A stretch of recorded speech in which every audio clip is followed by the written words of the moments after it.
everyone, I am the Connoisseur, and welcome to my review / thoughts on the Saddle Row Review. Also, basically, the 9th episode of the 6th season of My Little Pony Friendship is Magic. It was a pretty darn good episode. I wouldn't say it was one of the best. I'll say that, in my opinion, some of the best ones was the Crystalling, No Second Prances, and Gauntlet of Fire. Those were all pretty darn good episodes. Also, last week's episode, the Christmas one. So, just to let you all know, this one was an alright one as well. It accurately showed how teamwork and doing things your own way can be a good thing, and sometimes doing things your own way is what other people want. Now, while that's a good moral, you have to field the question properly. You have to ask the person how they wanted to do something, because, first off, the main six were all trying to help by organizing this event and getting the building ready.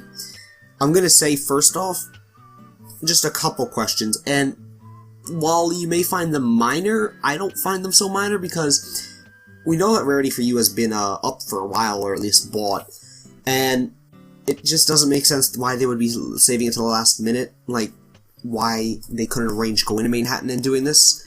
I think that it would have been better, at least if it was explained why they had such trouble getting to Manhattan and doing this. I guess possibly the past few episodes could be reasons why this was maybe a time when nothing was happening, so that would make sense, and I'll let that be a reason. Other than that, it was really nice. There were a lot of nice and funny moments. It was more of a fun-filled episode.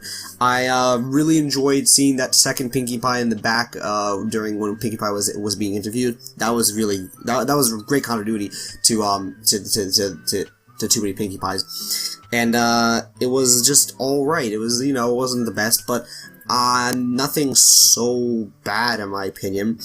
I liked that, I'm saying vinyl. I'm sure you're all fine with it.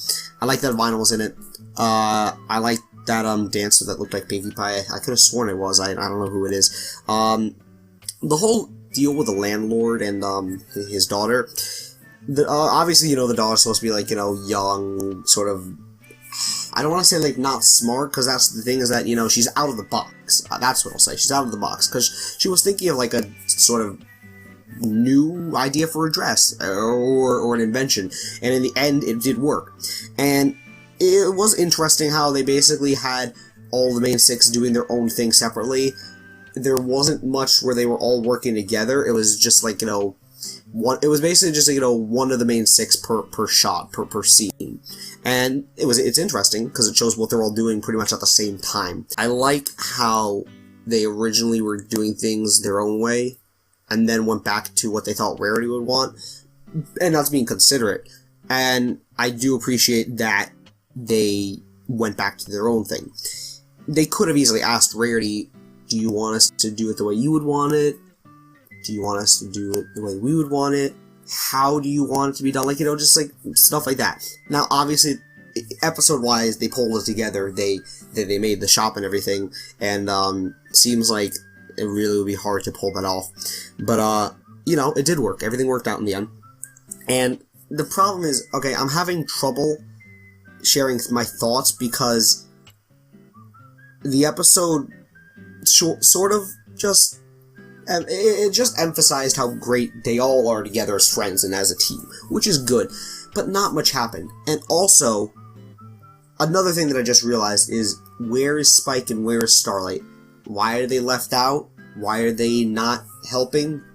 This would be a great opportunity for Starlight to first off see Manhattan, because I don't know if she's ever seen it. And secondly, it would just help build her character.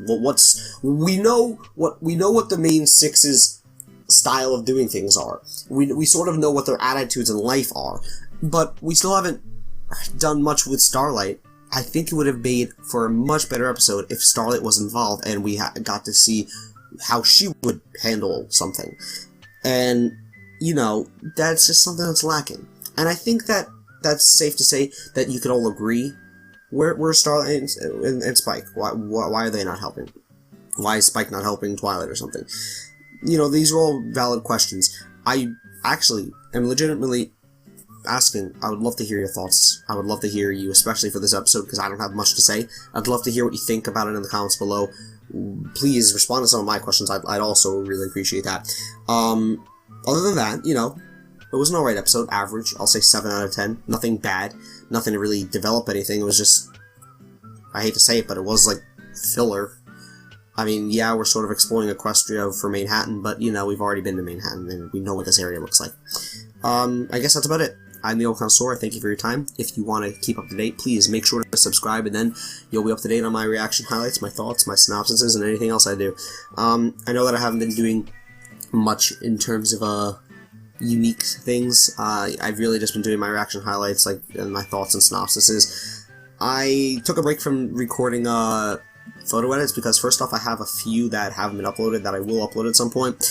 There's a few random reacts that are, again, not uploaded publicly, but I have ready. You know, just waiting for the hiatus, for this short hiatus. Well, actually, not so short, it's pretty big. And that's basically it. Also, I'm just enjoying drawing. I don't want to get into details, but it's, special. I usually draw base art now, but I'm doing something hand-drawn, you know. Anyway, I guess that's about it.